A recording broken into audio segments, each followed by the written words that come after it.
इतने संकट झेलने पड़े हैं, दास ने जेल तक जाना पड़ा, झूठे मुकदमों को फेस कर रहे हैं। कोई बात नहीं, परमात्मा हमारे साथ है। हमारा एक बार ज्ञान निखार हो जा।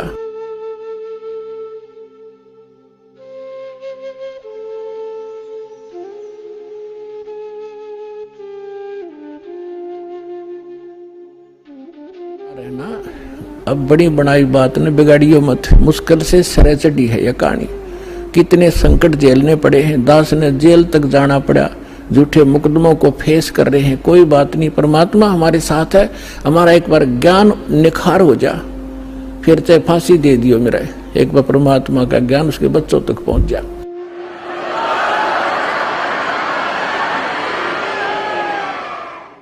तो पुण्यात्माओं, परमार्थ के लिए संत आते हैं, और जो परमार्थ नहीं कर सकता वो खाक संत है, जिसके साथ भगवान होता है। और सत्य को कुछ दिन दबाया जा सकता है, मिटाया नहीं जा सकता। पुण्यात्माओं देखो, परमात्मा की दया बिना सच्चाई ना तो कही जा सकती और ना स्वीकार हो सकती। अब दास ने लगभग 10 वर्ष हो गए टीवी चैनल पे सबको ललकार दिया, सबको बता दिया तुम झूठे हो, तुम्हारा ज्ञान झूठा, तुम्हारा भगवान नकली और तुम्हारा ज्ञान गलत, तुम्हारी भक्ति गलत, और कोई नहीं कर सकता। एक शब्द कह के दिखा दो, कोई एक संत एक दूसरे के प्रति हंगामा मचा दे, क्योंकि वो झूठे को झूठा कहेगा। और यहां परमात्मा के ज्ञान के आधार से कहा जा रहा है, कोई सब बोल नहीं रहे, बोल रहे तो उनकी दूनी विद पिट है।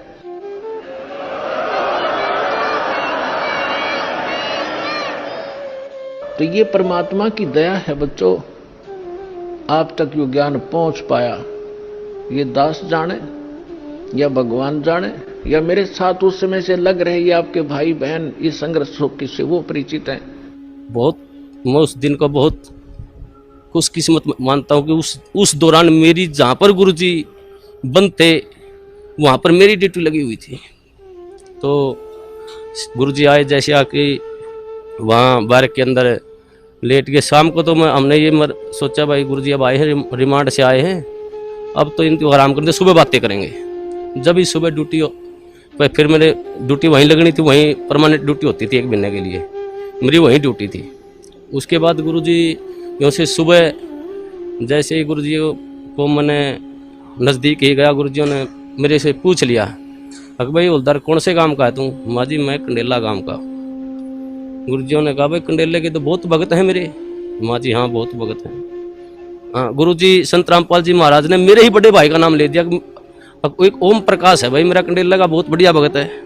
देखो कितनी अखबार में कितने सुनने के कारण मैं अपने भाई को मना कर दिया कि मैं नहीं जानता। इतना बुरा प्रचार सुनने के बाद मैंने अपने भाई को भी खुद मारा, माँ जा भाई, मैंने ये कह दिया जी मैं नहीं जानता उसको। गुरुजी ने कहा भाई जान या ना जान मेरा भगत है वो। माँ जी ठीक। गुरुजी ने मेरे को बिठाया, सृष्टि रचना सुनाई। मेरे को सृष्टि रचना सुनाने के बाद गुरुजी ने कहा बेटा ये बिल्कुल सत्य है जो सृष्टि रचना मैंने तेरे को सुनाई है, इसको आपने ऐसे लगेगा जैसे ये मनगढ़ंत कहानी है। तो मैंने सृष्टि रचना सुनने के बाद मेरी ड्यूटी ऑफ हो गई, मैं चला गया।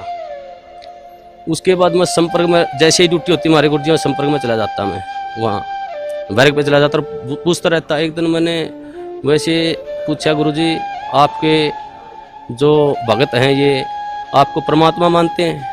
तो बोले भाई हाँ जी परमात्मा मानते बेटा मेरे को। माँ जी नहीं मानते परमात्मा, क्योंकि मेरे अंदर तो अड़ंगा भरा हुआ था, मैं 2 कौड़ी का इंसान। तो उन्होंने बोले क्या बात है बेटा? माँ जी जब आप भगवान मान लिए तो फिर उल्टा कदम क्यों रखना, वो फिर डर क्यों रहे हैं, हम तो सामने आना चाहिए। हमारे गुरु जी ने कहा बेटा कोई बात नहीं, अब थोड़े डर रहे हैं वो सामने भी आएंगे। तो ऐसे हर रोज मैं गुरुजियों से पूछता जी ये जो आप मार्ग बता रही, ये रोड़ा क्यों हुआ, क्या कारण था इसका? तो गुरुजी ने बताया बेटा ये 70 प्रकाश पुस्तक पर रोड़ा था सारा, मैं प्रोजेक्टर पे दिखाता था इसको, और ये जितने भी आर्य समाजी हैं, ये आचार्य बैठे हैं, ये इसको बेचकर रोजी रोटी बना रहे हैं। इसमें वास्तविकता कुछ लिखी हुई है और समाज को बता रहे हैं कुछ अलग। तो उस बात पे ये रोड़ा था सारा। तो मैं एक इस परोपकार का ये काम कर रहा हूँ, ये भक्ति विधि सही बता रहा हूँ। मैं कहने लगा जी इस पृथ्वी पर ऐसा इंसान कोई नहीं जो परोपकार के लिए निस्वार्थ भाव से कार्य करता हो। तो गुरुजी ने कहा बेटा ये दास है। तो उस टाइम मेरे वैसे तो मन में अड़ंगा भरा था, मेरे गुरुजियों ने कई मेरे उस बात का विश्वास, माँ जी मेरे ये बात जचती नहीं। तूने बोला बेटा जचो या ना जचो, मैं तेरे को जो बता रहा हूँ ये सत्य है। तो उस प्रभाव से मैं गांव में जो मेरा दोस्त केबल चलाता था उससे कहने लगा, मैं तू कैसेट चढ़ा कर गुरुजियों ज्ञानी में ज्ञान, तो तत्व ज्ञान संदेश की कैसेट थी, उसमें जैसे मैं हर रोज घर जाता रहा तो वो कैसेट चलवा देता। एक दिन मैं कैसेट सुन रहा था, रात के 9:30-10 बजे का टाइम था, तो एक कैसेट इतनी मार्मिक कैसेट थी, उसमें मैं क्या बताऊं, मेरे गुरुजियों के लिए मेरा हृदय फाट गया था। वो परमात्मा सतगुरुदेव उन्होंने कहा कि इस दास की जीभ कट जाए अगर झूठ बोलता हो तो मैं इस परोपकार समाज के लिए ज्ञान छुड़ा रहा हूं। तो गुरुजियों ने वो ज्ञान सुना, मेरे भीतर में लगी वह बात, भाई ये संत ये कह रहे हैं कि दास की जीभ कट जाए, अब मैं कोई स्वार्थ नहीं मेरा, तो मेरे वह बात भीतर में लगी। उस दौरान फिर मैंने वो बात गुरुजियों से कही, माँ गुरुजी ऐसे ऐसे कैसेट सुनी आपकी, बहुत निर्मल ज्ञान है। फिर मेरा जो भीतर अंगा भरा हुआ था वो बार बार फिर वो वापिस हटा देता था उस ज्ञान को। एक दिन रात को 2 बजे मेरी ड्यूटी थी, मैं गुरुजियों के पास गया तो गुरुजियों ने फिर बिठा के मेरे को कहा, बेटा ऐसी भक्ति करनी चाहिए परमात्मा की। तो गुरुजियों ने जो सुनाया सारी भक्ति बताने के बाद कहा, बेटा आई तेरे कुछ समझ में बात। मेरे मुंह से ऑटोमेटिक, वैसे मैं कहना भी नहीं चाह रहा था मेरे से, यार जी आप बिल्कुल सत्य है, आपका ज्ञान बिल्कुल सत्य है, मैं ही ऐसा पापी हूं जो मेरे अंदर नहीं समाया ये ज्ञान। तो हमारे गुरुजी ने कहा, बेटा अब समाएगा ये ज्ञान तेरे अंदर, अब समाएगा। उस दिन से मेरे अंदर वो ज्ञान बिल्कुल भीतर समाने, जो गुरुजी कहते सारा समाने लग गया।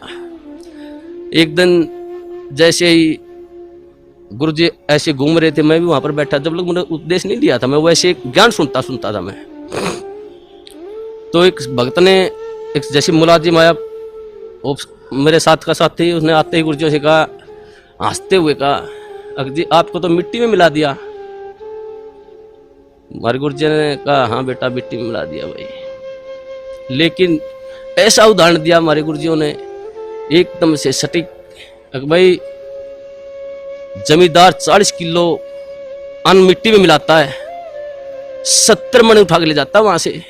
वैसे तो इस पृथ्वी पर संत आता वो जेड़ मारना नहीं चाहिए वैसे तो, लेकिन इस संत को, इस दास को याद कराया करेंगे कि उन दुष्ट आचार्यों ने अपनी रोजी रोटी के लिए ऐसे संत को जिसकी आंखों में बिठाकर पूजा करनी चाहिए उसको जेल में डलवा दिया। ऐसा मार्ग जो पृथ्वी पर संत जनापा जी महाराज जी चला रहे थे, उस मार्ग को लगभग 2.5 वर्ष के लिए बंद करवा दिया। ऐसा मार्ग, हे परमात्मा, ऐसा गुरुजियों से वहां देखता, जो गुरुजियों पर आरोप लगाए गए, ऐसे आरोप इंसान पागल होकर मर जाए, ये तो समर्थ परमात्मा है। इन्होंने तो वहां पर इतनी भी शकीन नहीं थी इनके, हर बार ऐसा निर्मल ज्ञान, ऐसा प्यारा ज्ञान। फिर उसके बाद हम गुरुजियों से मैं कहता हूँ, गुरुजी नाम उपदेश दो दास को, तो मेरे गुरुजियों ने मेरे को मना कर दिया कि बेटा अभी नहीं, आप और थोड़ा समझो ज्ञान को, और थोड़ा ज्ञान को समझो, उसके बाद लेना गया आप उपदेश। मैं घर जाता, कैसेट चलवा लेता, मेरे जो दोस्त था उससे, भाई कैसेट चला गुरुजियों की, वो कैसेट मैं सुनता रहता।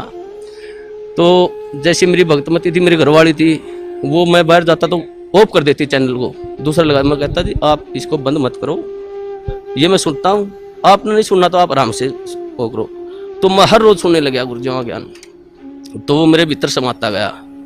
उसके पश्चात कई बार गुरुजियों से वहाँ पर जेल के अंदर, जैसे मैं गुरुजियों से बताता, गुरुजी आपके ये सत्संग सुना मैंने, तो गुरुजी फिर दोबारा बताते मेरे को।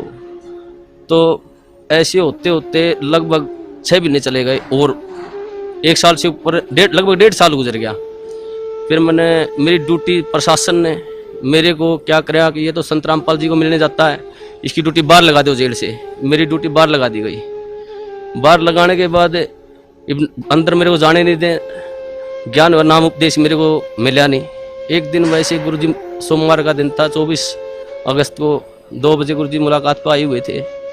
उन्होंने आने के बाद मैं जैसे ही मौका लगा कर डोडी में चला गया और मैंने ऐसे गुरुजियों की तरफ ऐसे आदर भाव से प्रणाम किया। गुरुजी ने इशारा कर दिया मेरी तरफ, बेटा इधर आ जाए। मैं चला गया। जाते ही परमात्मा ने, सतगुरुदेव रामपाल जी महाराज ने मेरे को नाम उपदेश दिया और कहा, बेटा बाहर जल और मिश्री ले लेना, भक्तों को कह देना। वो दिन है मेरे को, उस दिन से ऐसे नाम उपदेश मिला। तो हमारे नाम उपदेश लेने के पश्चात जो प्रशासन था, जेल प्रशासन, सभी मुलाजिम, सुप्रिटेंडेंट, सभी हमारे खिलाफ, 2-4 और दोस्त थे मेरे साथ, कई और दोस्त थे जिन्होंने साथ में नाम लिया था। तो प्रशासन खिलाफ हो गया। उन्होंने एक दिन हमारे को बुलाया और कहा, भाई आप वर्दी में लेटते हो, यहाँ उस रामपाल के चरणों में पढ़ते हो, आप यहाँ पर सारा प्रशासन ये महसूस करते हैं, बेइज्जती महसूस करते हैं। हमने कहा, जी परमात्मा ही को आते हैं, हम तो कौन कहने वाले हैं। परमात्मा ने की दास है, सतगुरुदेव रामपाल जी महाराज की दास है। मैंने जेल सुप्रिटेंडेंट को कहा, जी आप जिस वक्त ड्यूटी पर आते हो, आप परमात्मा को मानते हो? तो वो कहने लगे, जी मैं मानता हूँ। उस सुप्रिटेंडेंट को मैंने कहा, जी आप जब घर से आ रहे हो तो रास्ता मंदिर पड़ता हो, तो आप वहाँ झुको नहीं गए, उसके प्रणाम नहीं करोगे? जी बोले, भाई मैं करके आऊँगा प्रणाम। तो मैंने कहा, जी हमारी तो परमात्मा सतगुरु रामपाल जी महाराज है, मंदिर भी हमारी, तो ये सब कुछ ही है जी, हम नहीं रुक सकते जी, हम प्रणाम करेंगे ही करेंगे। आप हमारे को सस्पेंड करो, डिसमिस करो, कुछ भी करो। तो उन्होंने बोले, भाई ठीक है, तुम नहीं मानते तो करते रहो। तो ऐसे ही सारा प्रशासन का ये सिस्टम चलता रहा जी। उसके पश्चात जिस टाइम ये क्रोथा कांड हुआ, उसके पश्चात जब ये क्रोथा कांड हुआ था, हमारे पास डीसी ऑफिस से और एसपी ऑफिस से 2-4 मुलाजिम आते थे जेल पर, वहाँ पर पुलिस के। तो हम उनसे पूछते थे, भाई वहाँ पर क्रोथा कांड ऐसे हुआ, आप वहाँ थे, मौजूद थे वहाँ पर? वो कहते थे, भाई हम वहाँ पर मौजूद थे, ये बातें सारी सच्चाई हैं। तो ऐसे वो हमारे को बता करते कि दूसरे साथ में उठते बैठते खाते पीते थे वहाँ पर। फिर जब हमें ज्ञान हुआ, गुरुजियों ने बताया, भाई ये सौदा अलग था, सत्याग्रह प्रकाश का रोड़ा था, सच्चाई ये है। तो फिर हम उसे बहस करने लगे, भाई तुम वहाँ बताओ, वहाँ पर ऐसे हुआ था और ये गुरुजी बता रहे हैं ऐसे, सच्चाई है ये। तो एक दिन मैं उनसे ऐसे बहस कर रहा था, भाई तुम झूठ बोलते हो। फिर एक मुलाजिम ने मेरे को बताया, बोला भाई ये सत्य है, हम उस टाइम झूठ बोलिया कर दे, ये सच्चाई नहीं, सच्चाई जो तू बता रहा है ये है सत्य। जब मन में आए, परमात्मा हे सतगुरुदेव ऐसे जुल्म ढाए उन दुष्टों ने, फिर भी ये समाज, फिर भी देखो कितने झूठ, एक दोहरा रोटी खाने वाला आदमी झूठ बोल रहा है, हम झूठ बोलिया कर दे एक भ्रमत करने के लिए। तो उस दिन से फिर वहाँ से फिर पक्की जद्दल में जज की, भाई ये सारा जो समाज है झूठ है, गुरुजी जो करे हैं वो बिल्कुल सत्य है। उसके पश्चात हम गुरुजियों के साथ रहते थे, जाते थे, प्रणाम करते थे। प्रशासन हमारे खिलाफ हो गया, प्रशासन ने हमारे ट्रांसफ़र करवा दिया अम्बाड़ा, भाई तुम अम्बाड़ा चले जाओ कहने लगे वो।